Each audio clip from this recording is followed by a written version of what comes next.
Hello, my name is Kyle Adamson. I'm the Director of Outreach here at Center Church. We are so glad you've joined us for our online service today. Wanted to let you know a couple of things up front. First of all, if you have questions, comments, or prayer requests, please leave those in the comment section below. We would love to be communicating with you and answer any questions and be praying for you throughout this week. As well, if you would like to give an offering based on the great things that God has blessed you in your life, feel free to hit the link below that takes you to our online giving. Wanted to let you know that every Sunday morning we meet here at 9 a.m. in the sanctuary for our traditional church service, and then 11:15 in our contemporary service in the Great Hall. We would love to have you join us there as well. We hope you enjoy the service this morning, and may God bless you. Well, good morning. I'm Katie, if we've never met. This is my childhood church. I have many fond memories of sleeping on the front pew while Mom and Dad were practicing for worship that morning, and it's always like coming back home when I'm here. And so I'm so grateful to be able to share with you this morning a little bit about what God has been doing in Haiti. We've got some pictures going of some scenes that have happened over the couple of years, just to give you an idea of what it looks like there. Part of our story is that in 2011, my husband and I took our two oldest children. We have a total of 6 kids, and we took our oldest 2 children with us on a short-term mission trip to Haiti, and that lit a flame in us that just never went out. So we kept going back, and in 2016 we moved there full-time with our family, with our kids, and built a home, a community center. And we have a ministry called Leve Campe, which means, in Haitian Creole, it means rise up. And so we lived there full-time until 2019, when the insecurity became to the point where it was no longer safe for our children to be there. And thankfully, God has provided some really wonderful Haitian staff that continues our work for us. So I'll talk more about that in a minute. But that's just a little background of where we've come from. And this church has been such a blessing as far as prayer support, packing meals for us, and other ways that you've given. We really could not have gone this far without you. So let's begin. I want to talk a little bit about this scene in Matthew 14. We've all read this story, right? We know how Jesus fed the 5,000. But from the perspective of the disciples is where I want to focus our attention today. So if we imagine the scene, Jesus had been teaching in a remote place, and a large group of people had gathered. And we know Scripture says it's about 5,000 men, so that's not even including the women and children. It's many, many more than that. It was late in the day. They had just been lost in Jesus' teaching, and they realized how late it had become. Their stomachs started growling. Nobody's got food, and the disciples are starting to get worried about this, okay? So they take notice of the problem. The people are hungry, and they really their hearts want to do something about it. So they bring it to Jesus, and they didn't see any way out of this situation, right? There's no super Walmart. You couldn't call up Papa John's to deliver some pizzas. There was no option for them to feed this number of people. And they just say, hey, it's probably time to just send them home, right? We don't have anything for them. But what does Jesus say? He said 2 things. He said, they don't need to go away. You give them something to eat. And so I just imagine the confused looks on the disciples' faces, like, well, what's changed from 30 seconds ago? There's literally, we don't have any options. Is this a joke? Are you playing a joke on us? By this point, this is a couple of years into Jesus' ministry. They've been walking with him for a long time. They have seen him do some incredible things. But this seemed extra impossible. Like, they're wondering, how is Jesus going to work this one out? So being on the field in Haiti, I can see myself in these disciples and their confusion. And they're feeling powerless in situations that are really difficult, when the need is too great and the resources are too few. That happened over and over and over in our life. During those years that we lived in Haiti, many, many times a day, there would be a knock on our gate.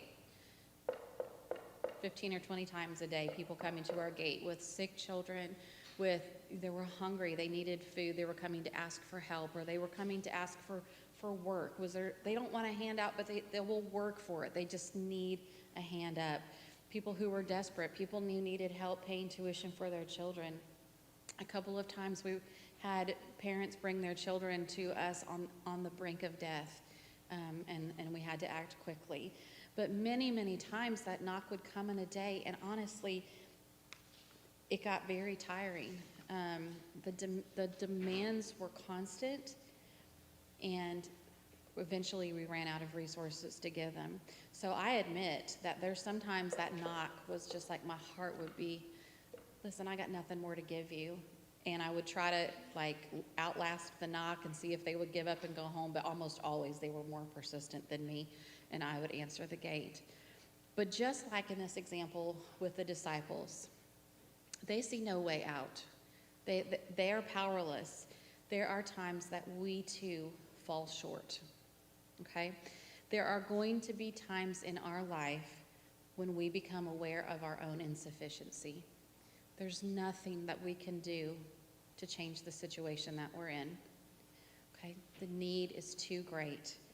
Sometimes we just run out of energy. We're human. We run out of compassion. We give and we give and we give, and we get to the point we have nothing more to give. It just feels like everybody's looking at you to give them something, and you just are running dry. So that temptation, like the disciples, would be to just say, can you just go somewhere else?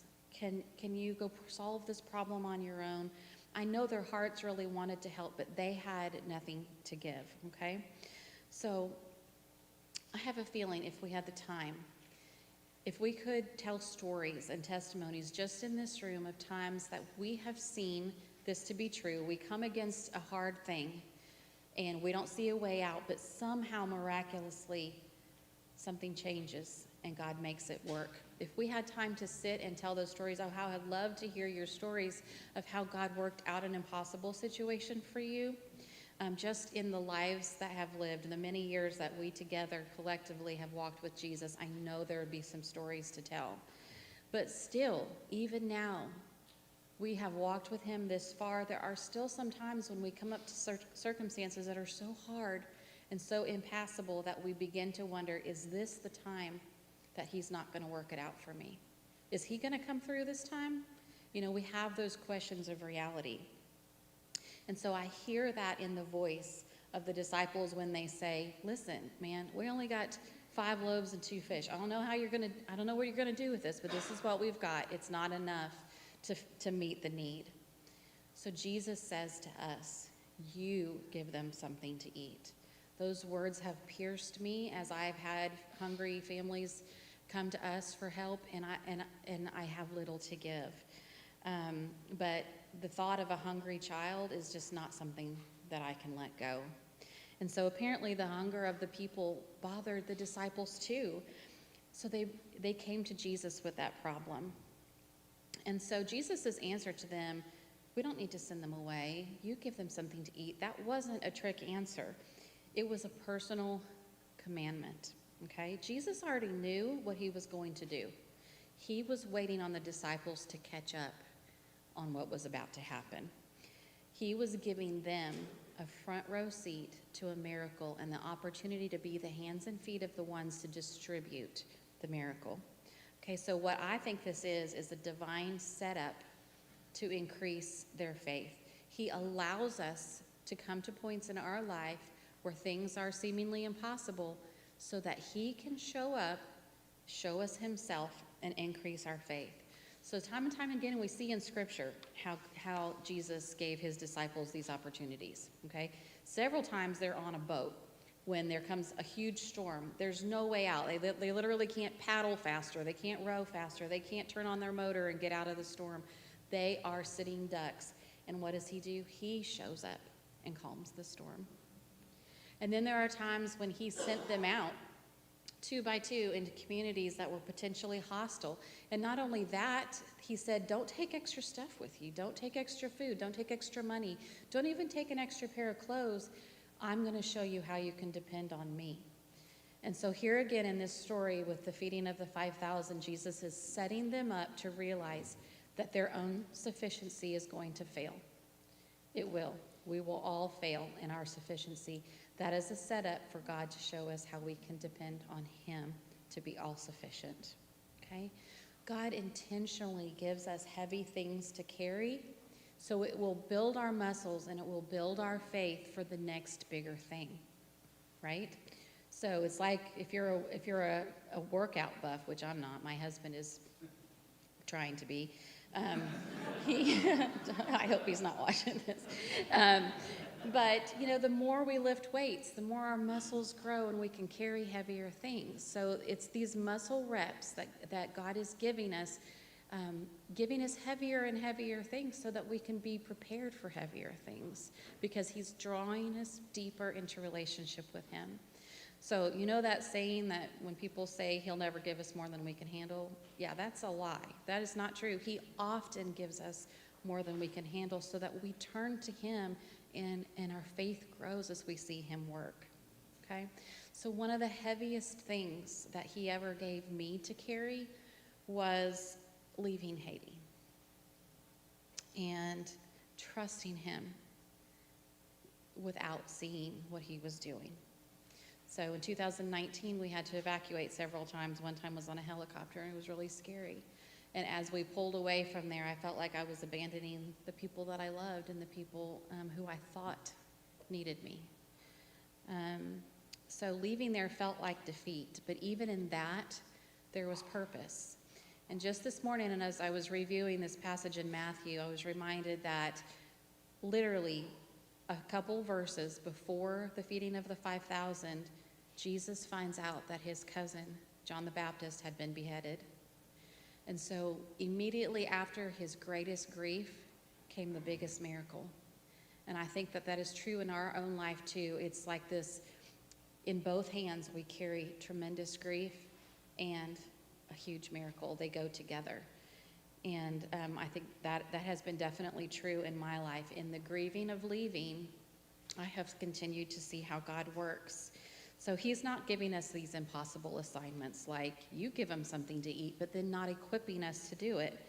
He is inviting us into the miracle of watching him work. He gives us the opportunity to be witnesses to his, to what he's doing. And so yesterday, we were witnesses to one of the things that he's doing in Haiti. For the 5th year in a row in this very room, this is modern day multiplication in action. And so I don't know how many of you were able to participate in the meal packing, but it's this high energy, exciting, fun time that we can come together to make a difference for people whose faces that you'll never know. You'll never see these people, but they are the direct beneficiaries of your giving, of your funds and your time, and your love and your prayers. Some of these kids that you've seen on the screen behind me, we run a nutrition program. We have about 55 families enrolled in our program that they qualify for our program if they have children who are on the growth chart for being moderately or severely malnourished. And so those families receive, every week that they bring their child, they receive those packaged meals to help supplement the family food resources. And in other ways I'll tell you about in a minute that we use those meals.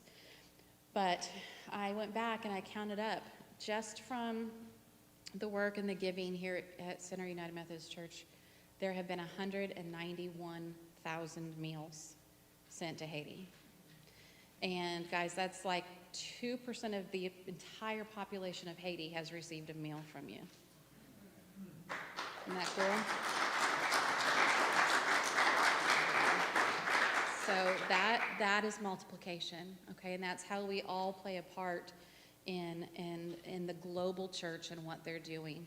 And so 1 Corinthians 3:6 says that one person plants, another person waters, but God is the one that gives the increase, okay? He uses us as hands and feet to pack meals, to distribute meals, to give money, to care for kids. And it's not just Americans. We have Haitian brothers and sisters who are doing their part too, but ultimately the weight of the increase, the multiplication, and the miracle is God's job, right? It doesn't depend on us. So as much as I would give anything to go back and answer that knock on the gate one more time, he is showing me how he's still working there, okay? So my job and my husband's job has shifted. Where we were once on the front lines, now we're like on the sidelines as coaches. And we have Haitian staff who continue the work day in and day out.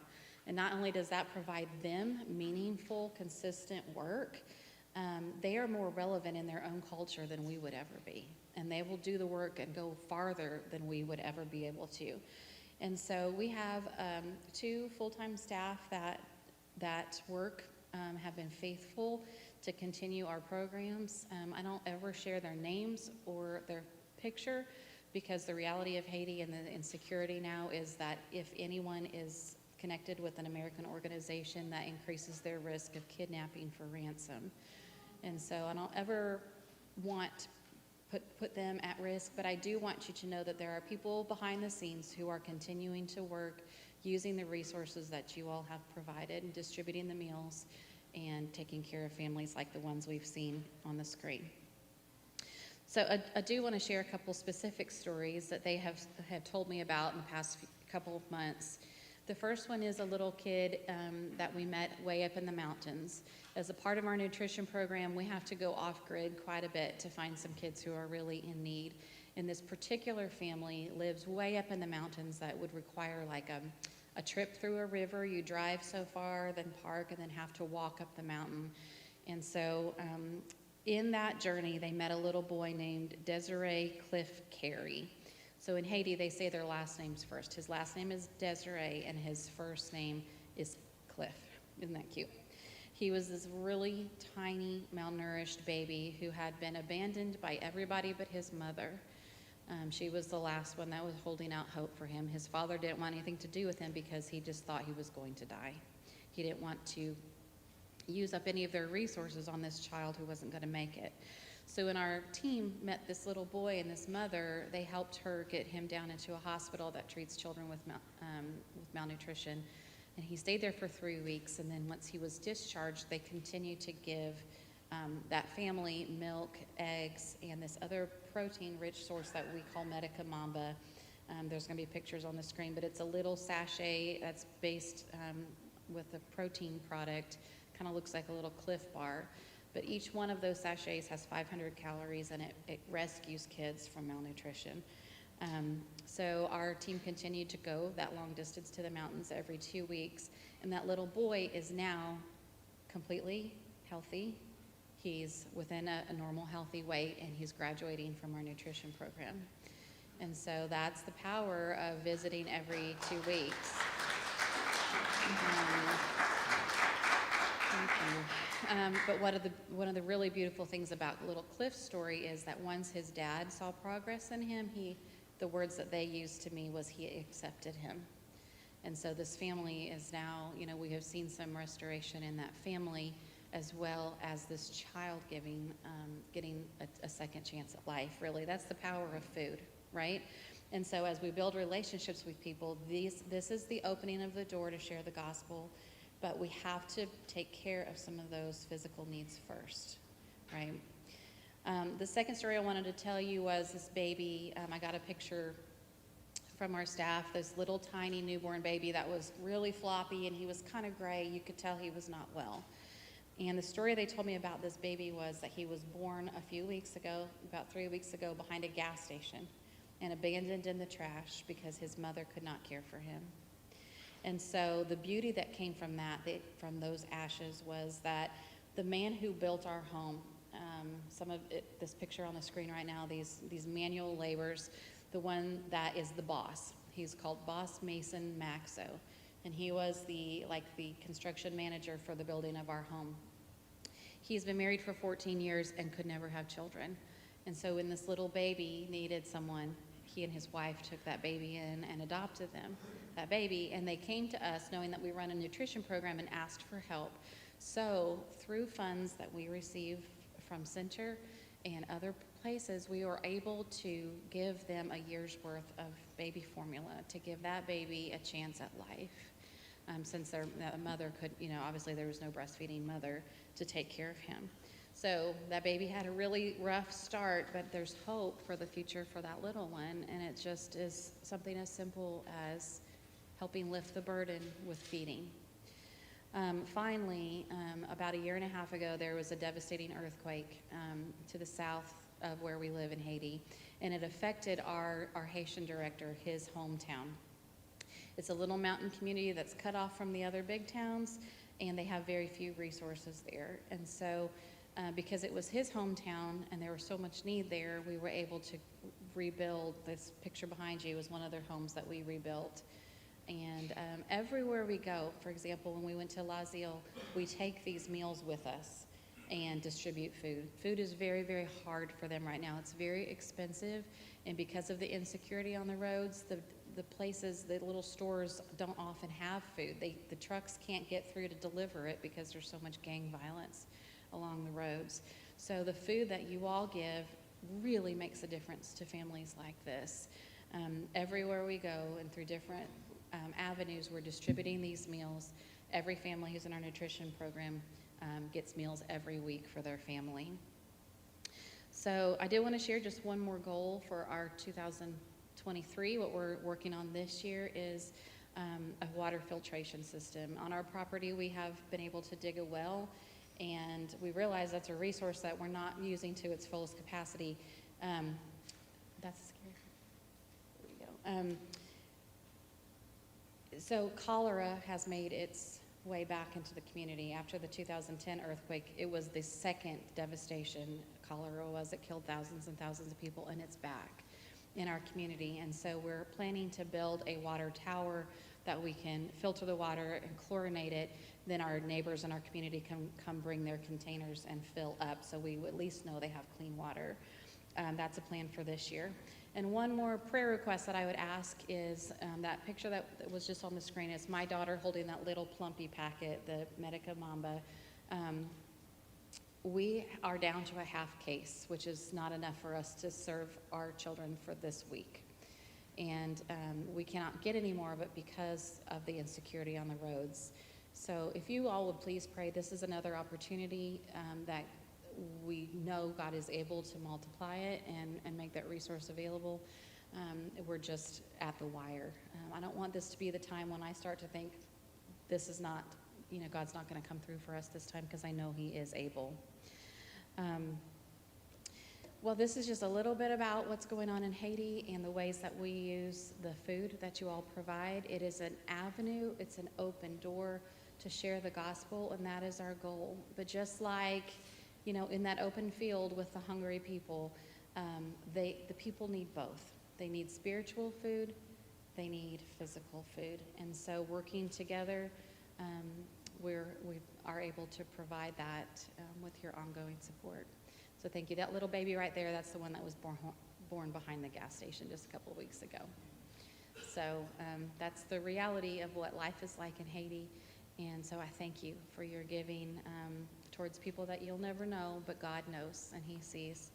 And He's continuing to multiply your giving. So thank you all. Bless you.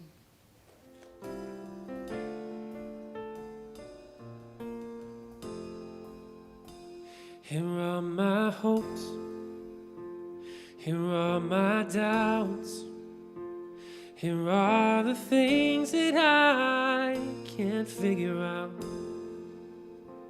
Here are my storms, my crashing seas. Here are the burdens that have brought me to my knees. And I will take you at your unfailing word. More than all I want, I will seek you first. I will bless your name when the night is long. God, you have my surrender.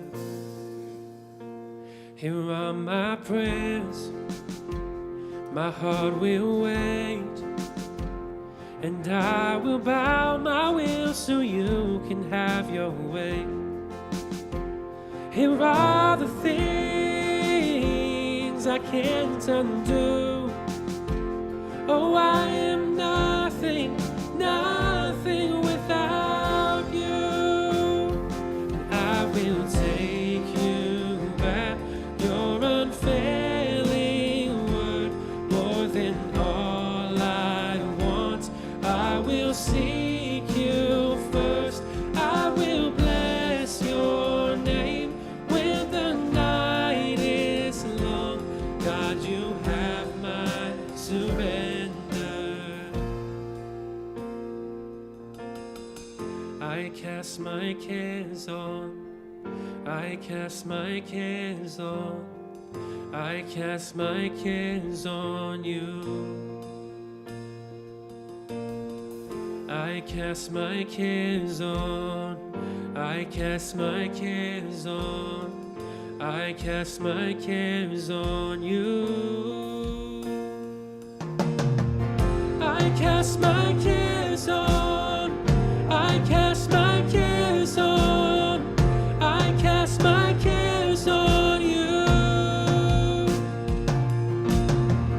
I cast my cares on, I cast my cares on, I cast my cares on you.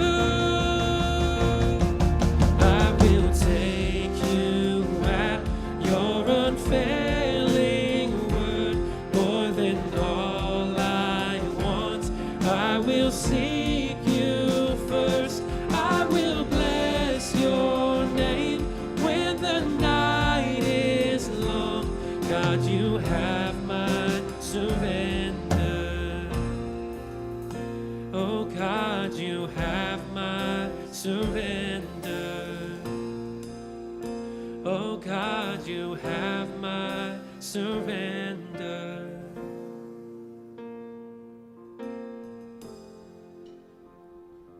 As you go out the doors this morning, I'm going to send you out with a benediction that is going to stretch us a little bit.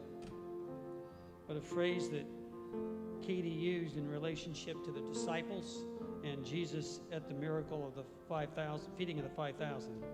May God set you up to increase your faith. Go in peace.